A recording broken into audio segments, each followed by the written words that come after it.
Hello friends, welcome back to Smart But Clever YouTube channel. In this particular video, we will be discussing about the concept of HDFS. Guys, पिछले video में हमने Hadoop का concept study किया था. Hadoop was basically the first solution in the big data world और हमने देखा था Hadoop was an ecosystem of technology. मतलब डिफरेंट टेक्नोलॉजी से मिलके Hadoop का इकोसिस्टम वर्क करता है and Hadoop works by combining different technologies together.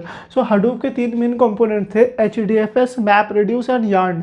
HDFS stand for Hadoop distributed file system, MapReduce and Yarn was used for resource manager or we can say yet another resource negotiator, Yarn. So now guys, we will be discussing about HDFS in detail in this particular lecture. As the name suggests, HDFS stand for Hadoop distributed file system. Hadoop distributed file system. So guys आज के इस video में हम HDFS के बारे में ही in detail study करेंगे. So guys ये जो ये HDF होता है तो HDFS basically follow my master slave architecture. What does HDFS follow? HDFS follow my master slave architecture. Guys अब इस आर्किटेक्चर में क्या क्या चीज़ें आती हैं?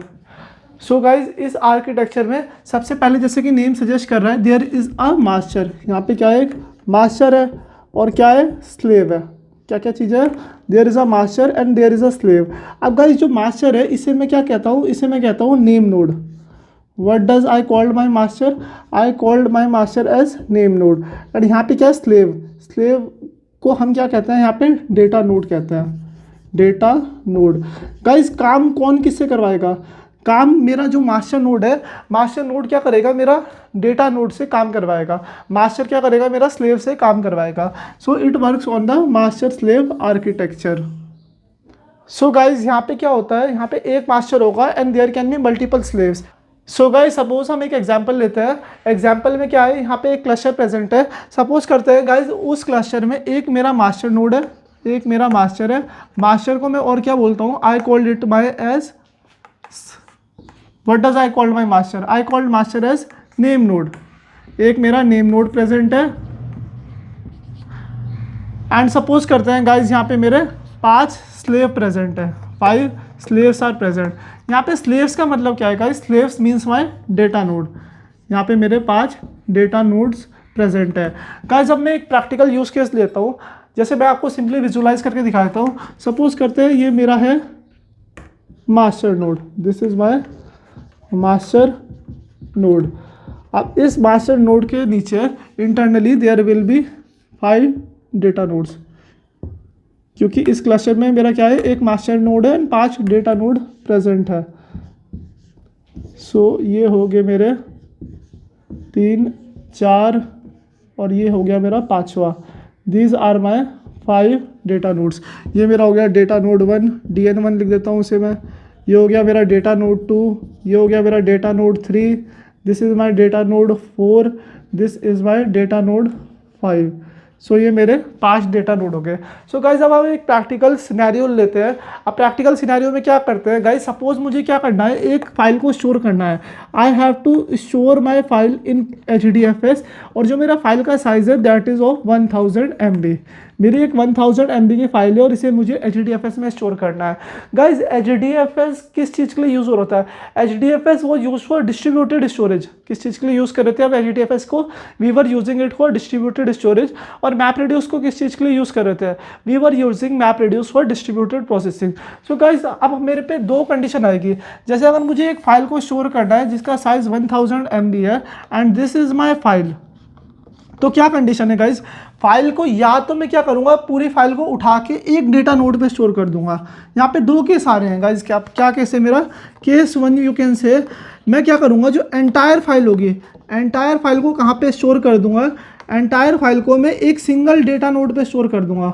I will be storing my entire file on either of the data node. So guys क्या ये फिजिबल सॉल्यूशन है या नहीं है? आपके पास 5 डेटा नोड हैं या फिर आप 5 कंप्यूटर बोल दो या 5 बंदे हैं. या आपको मैं एक सिंपल एग्जांपल देता हूँ. आपको कुछ टास्क परफॉर्म करना है और आपके आसपास 5 लोग हैं जो टास्क परफॉर्म करेंगे आपके लिए। आप राजा हो एंड आपके नीचे 5 स्लेव्स प्रेजेंट है। सो आप क्या करोगे, आप सारा काम एक को दे दोगे या थोड़ा थोड़ा काम सबको दोगे? अगर आप सारा काम एक को दे दोगे तो ये जो ये 4 बंदे हैं या फिर 4 आपके स्लेव्स हैं ये खाली बैठे रहेंगे, तो जितना भी ज़्यादा से ज़्यादा लोड होगा वो सिर्फ एक ही बंदे या फिर एक ही आपके स्लेव पे पड़ जाएगा। So guys this is not a feasible solution, ये एक अच्छा सॉल्यूशन नहीं है। तो अगर मैं सारा लोड एक ही उस पर डाल दूंगा तो बाकी वाले क्या होंगे, बाकी वाले आइडल बैठे रहेंगे। सो गाइज हमने पिछली वीडियो में एक कॉन्सेप्ट स्टडी किया था monolithic system versus distributed system के केस में। सो गाइज ये जो ये सिनेरियो बन रहा है जिसमें मैं अपना सारा डेटा एक ही सिंगल डेटा नोड पे रख रहा हूँ, that is somewhat like monolithic system की एक सिंगल सिस्टम में आपने सारा लोड कर दिया और सारी कंप्यूटेशन उसी सिस्टम में परफॉर्म कर रहे हो, तो ये एक अच्छा स्केलेबल सॉल्यूशन नहीं है। तो गाइज अब हम क्या करते हैं, अपने केस 2 को डिस्कस करते हैं। केस 2 के केस में क्या किया, मेरे पे 5 नोड्स मेरे प्रेजेंट है या 5 स्लेव प्रेजेंट है, तो मैंने क्या किया, अपने काम को डिस्ट्रीब्यूट कर दिया। और डिस्ट्रीब्यूट कैसे करूँगा गाइज, मैंने थोड़ा काम नोड 1 को दे दिया, थोड़ा नोड 2 को दे दिया, थोड़ा काम नोड 3 को दे दिया, means I have distributed the task. तो अब क्या होगा, किसी भी एक पर्टिकुलर बंदे पे या फिर किसी भी एक स्लेव पे या फिर किसी भी एक डेटा नोड पे ज़्यादा लोड नहीं आएगा and they will be performing there task. So guys second step मेरा क्या है यहाँ के, I can simply say that I will be dividing my file. मैं क्या करूँगा, अपनी फाइल को ब्लॉक्स के फॉर्मेट में डिवाइड कर दूंगा। I will be dividing my file in the form of blocks. मैंने ब्लॉक्स के फॉर्मेट में डिवाइड कर दिया। सो गाइज जो डिफ़ॉल्ट ब्लॉक साइज़ है मेरा लेटेस्ट वर्जन ऑफ हडूप में, default block size in latest version of Hadoop is 128 MB। So guys अब हम क्या करते हैं, जो हमारी ये 1000 MB की फाइल है इसे डिवाइड करते हैं। सो डिवाइड कैसे करेंगे गाइज, सपोज करता हूँ मेरा फर्स्ट ब्लॉक है, फर्स्ट ब्लॉक पे मेरा कितना आएगा, फर्स्ट ब्लॉक पे मेरा 128 MB ही स्टोर होगा, क्योंकि बाय डिफ़ॉल्ट जो मैक्सिमम ब्लॉक साइज़ है लेटेस्ट वर्जन ऑफ हडूप में वो है 128 MB। आप ये मान के चलो कि 128 MB से ज़्यादा उस ब्लॉक में आ ही नहीं पाएगा, तो आप उसकी मैक्सिमम लिमिट तक की तो स्टोर कर पाओगे उसमें डेटा या नहीं करोगे। सो फर्स्ट ब्लॉक में मेरा 128 MB आ गया, सेकंड ब्लॉक में भी क्या होगा 128 MB आ जाएगा, 128 MB। थर्ड ब्लॉक में भी क्या आएगा 128 MB आएगा इन case of third block. Fourth block में भी क्या होगा 128 MB आएगा, फोर्थ ब्लॉक में भी 128 MB ही आएगा। फिफ्थ ब्लॉक में भी कितना आएगा 128 MB only, 128 MB। Six block में कितना आएगा 128 MB। सेवन्थ ब्लॉक में कितना आएगा 128 MB।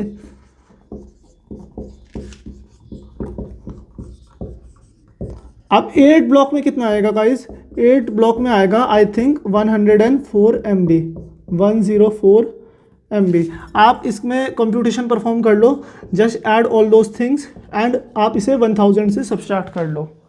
सो यहाँ पे कितने ब्लॉक बने मेरे, यहाँ पे एक ब्लॉक बने।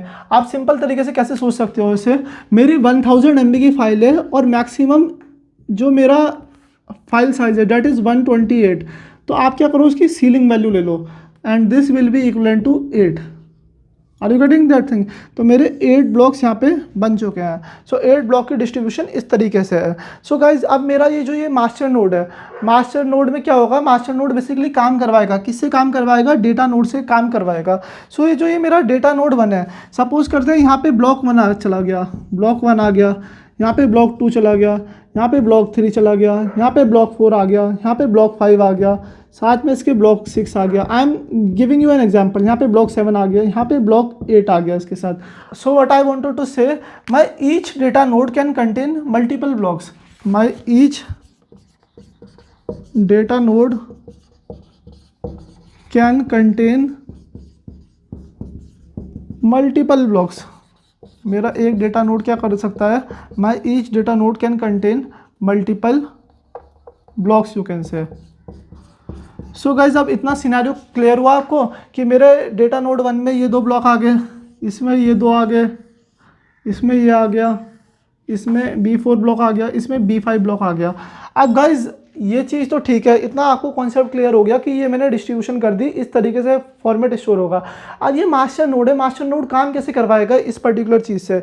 सो गाइज इंटरनली यहाँ पे क्या होगा, यहाँ पे एक मेटा डेटा टेबल मेंटेन्ड होगा, यहाँ पे क्या होगा, यहाँ पे एक मेटा डेटा टेबल फॉर्म्ड होगा, मेटा डेटा इन्फॉर्मेशन स्टोर्ड होगी either in the form of table और either in the form of log files.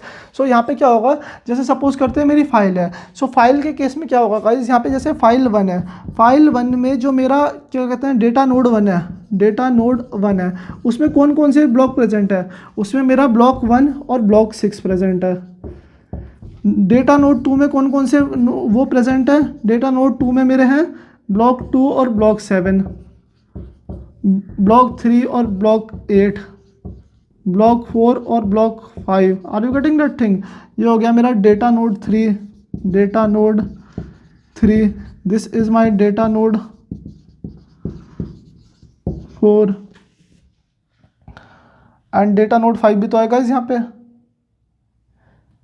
Data node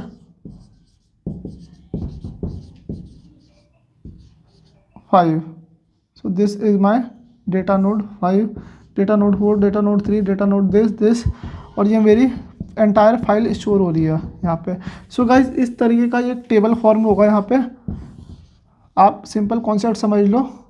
so this will be the thing, ये एक मेटा डेटा टेबल है, इसके through मेरा सारी information store होगी, किसमें, मास्टर नोड में इन्फॉर्मेशन स्टोर होगी। अब गाइस सपोज करते हैं, सपोज मेरे पे यहाँ पे एक क्लाइंट आता है, मेरा एक यूज़र आ गया, यहाँ पे मेरा एक यूज़र आ गया।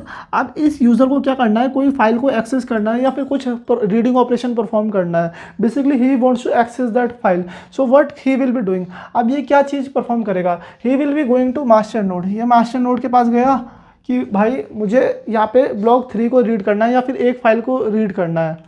तो यहाँ पे क्या होगा, मास्टर नोड बोलेगा ठीक है, आपने क्या किया, क्लाइंट ने मास्टर नोड से रिक्वेस्ट करी, client basically requested my master node, master node ने कहा ठीक है I will be checking my Meta data table. Master node अपना क्या करेगा, मेटा डेटा टेबल चेक करेगा और यहाँ से उस पर्टिकुलर चीज़ का क्या रिटर्न करेगा, he will be returning the address, कि उसका डेटा कौन से ब्लॉक पे स्टोर्ड है। Are you getting that thing, और वो कौन से डेटा नोड पे प्रेजेंट है, and then he will be returning that particular address to the client, और क्लाइंट उसके बाद क्या करेगा, क्लाइंट उसके बाद अपना डेटा को एक्सेस कर पाएगा। गाइस तो यहाँ पे जो मास्टर नोड है, मास्टर नोड क्या स्टोर कर रहा है, master node is basically storing the meta data. Meta data मतलब क्या होता है, डेटा के बारे में डेटा।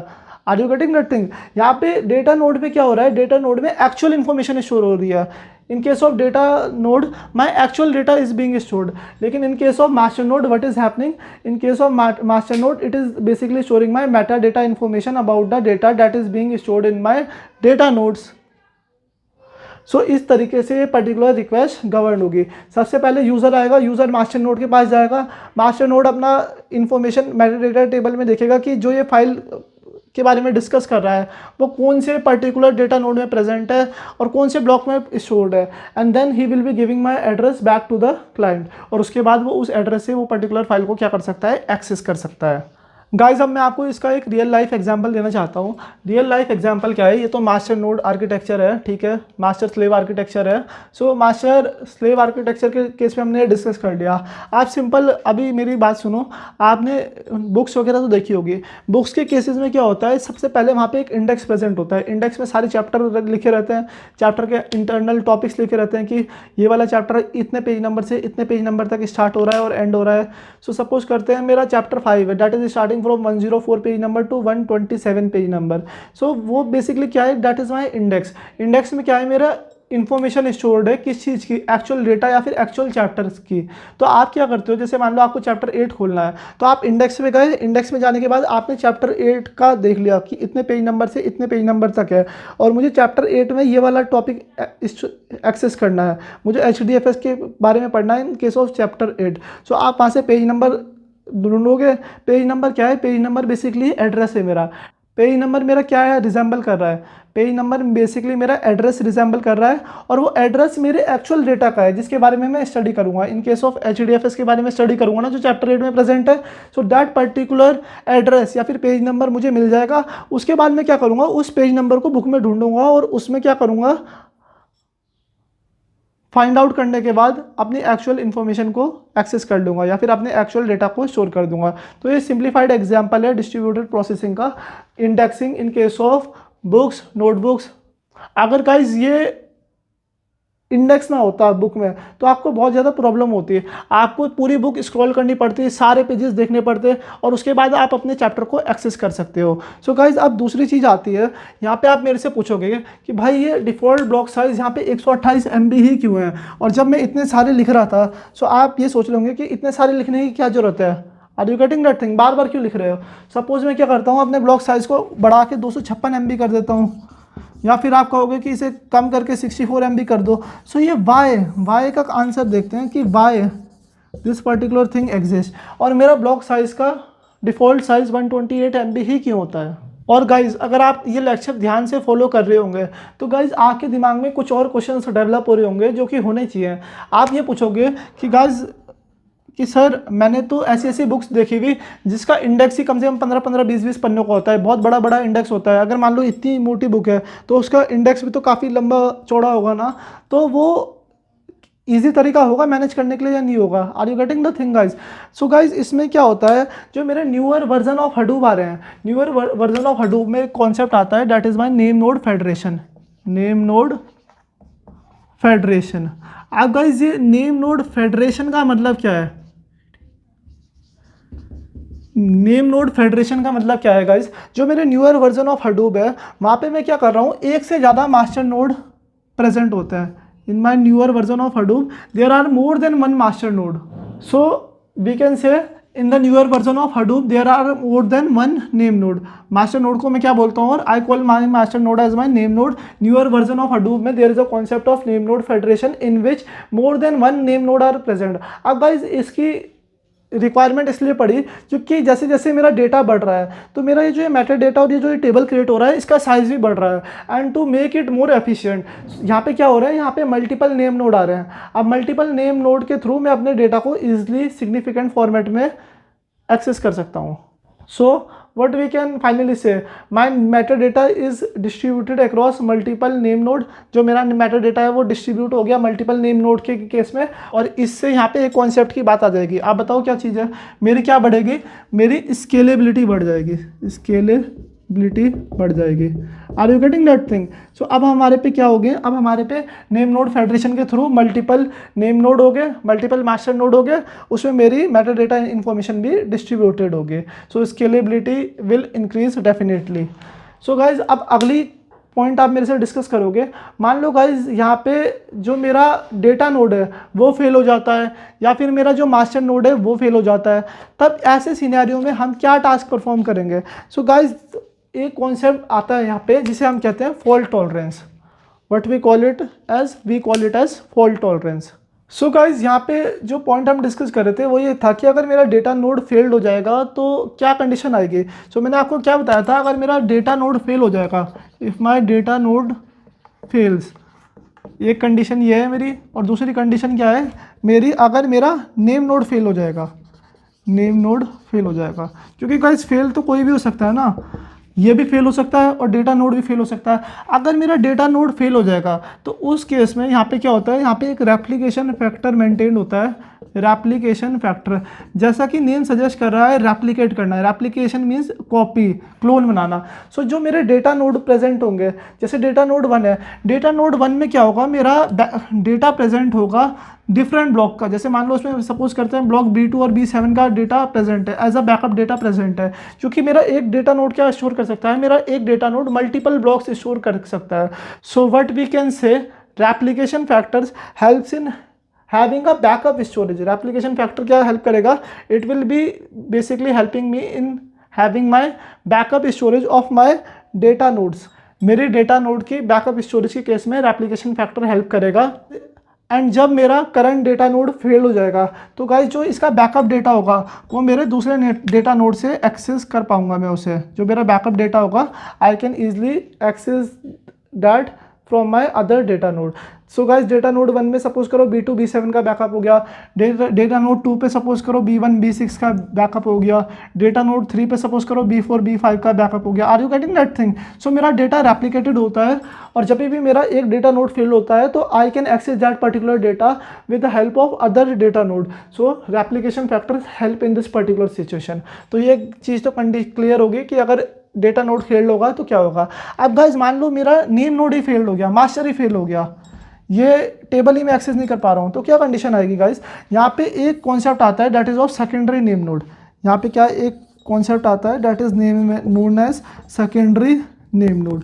सो गाइस अगर मेरा मेन नेम नोड फेल होता है, अगर मेरा प्राइमरी नेम नोड फेल होता है, तो इसकी कॉपी एक सेकेंडरी नेम नोड में भी प्रेजेंट होती है।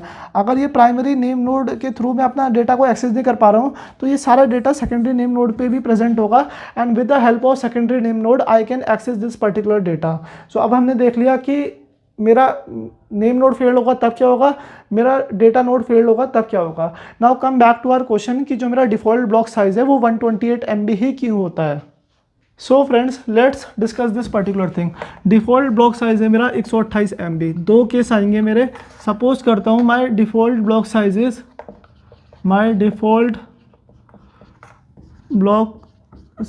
Is less than 128 MB। मैंने क्या किया, 128 MB से छोटा कर दिया। गाइज हम अपने उसी एग्जाम्पल को कंटिन्यू करेंगे जो हमने अभी कुछ देर पहले स्टार्ट किया था।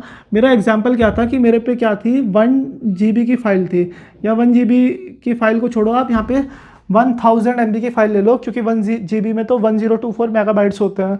सो यहाँ पे 1 GB की फ़ाइल प्रेजेंट है, या फिर 1000 MB की फ़ाइल है। सपोज करते हैं मेरी 1000 MB की फ़ाइल है। सो यहाँ पे अगर मैं ब्लॉक साइज ले लेता हूँ, और यहाँ पे मैं क्या कर लेता हूँ, नंबर ऑफ ब्लॉक्स।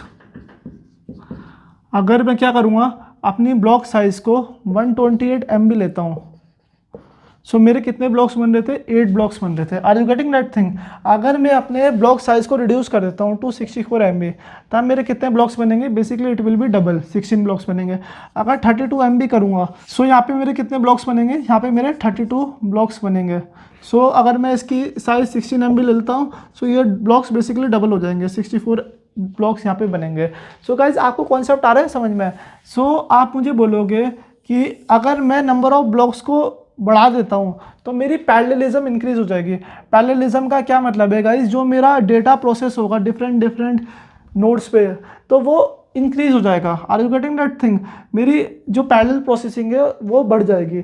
लेकिन एक डिसएडवांटेज इसका क्या है, इसका डिसएडवांटेज ये है कि अगर मान लो मेरे पे 64 ब्लॉक्स आ गए, या फिर मेरे पे 32 ब्लॉक्स आ गए, तो जो मेरा मेटा डेटा है, मेरे नेम नोड में जो मेटा डेटा इन्फॉर्मेशन स्टोर होगी, जो टेबल मेंटेन होगा, उसमें 64 रिकॉर्ड आएंगे। और जो मेरे 64 रिकॉर्ड आएंगे वो क्या करेगा, बेसिकली वो मेरे जो नेम नोड है, जो मेरा मास्टर नोड है, उसे क्या करेगा, ओवरबर्डन कर देगा। So guys it is not a feasible solution to decrease the number of blocks, कि अगर मैं नंबर ऑफ ब्लॉक्स का साइज़ को रिड्यूस कर देता हूँ, जैसे 16 MB 32 MB के ब्लॉक्स ले लेता हूँ, तो मेरा जो नेम नोड होगा वो बेसिकली ओवरबर्डन हो जाएगा, and it is not a good thing to do.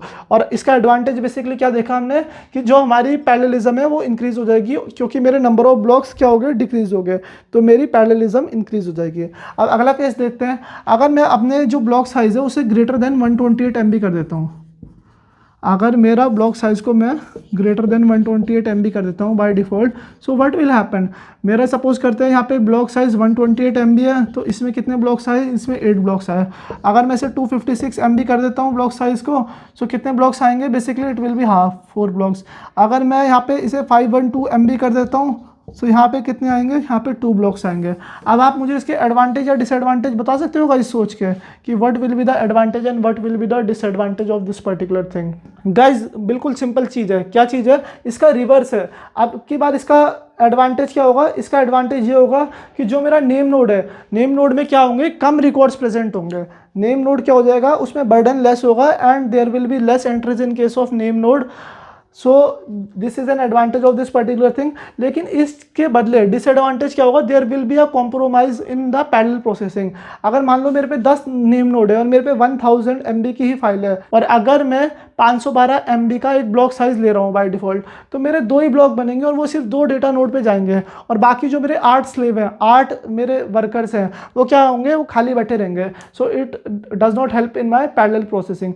Guys मैंने जो ये एग्जाम्पल लिया 1000 MB की फाइल का, ये सिर्फ एक्सप्लेनेशन पर्पज से लिया। इन रियलिटी मेरा जो डेटा होता है वो बहुत बड़ा होता है, that is so huge, that is generally in the form of petabytes, terabytes, and it is such a huge amount of data. So guys हमने दोनों चीज़ देख लिया। अगर मेरा ब्लॉक साइज कम होगा, कम ब्लॉक साइज में क्या होगा, तो मेरा जो मेटा डेटा का टेबल का साइज़ है वो बढ़ जाएगा, नंबर ऑफ रिकॉर्ड्स बढ़ जाएंगे, मेरा मास्टर नोड या फिर नेम नोड ओवरबर्डन होगा और मेरा पैरेललिज्म इंक्रीज हो जाएगा। लेकिन in case of block size greater than 128 MB, मेरा जो नेम नोड या फिर मास्टर नोड है that will have less burden, लेकिन मेरा पैरेललिज्म कॉम्प्रोमाइज़ हो जाएगा। सो गाइज इस वीडियो में हमने HDFS से रिलेटेड ऑलमोस्ट ऑल चीज़ें कवर कर लिया है। HDFS होता क्या है, HDFS का मास्टर स्लेव आर्किटेक्चर कैसे वर्क करता है, डिफ़ॉल्ट साइज़ क्या होता है इस केस में, क्लाइंट की रिक्वेस्ट कैसी जा रही है, क्लाइंट की रिक्वेस्ट कैसे प्रोसेस हो रही है, रियलिटी में कैसे ये पर्टिकुलर चीज़ें देखते हैं। Are you getting that thing? So guys मुझे उम्मीद है आपको ये पर्टिकुलर वीडियो पसंद आई होगी। अगर आपको ये वीडियो पसंद आई है तो प्लीज़ वीडियो को लाइक करो, चैनल को सब्सक्राइब करो and hit that bell icon. I will see you in my next video, so stay tuned.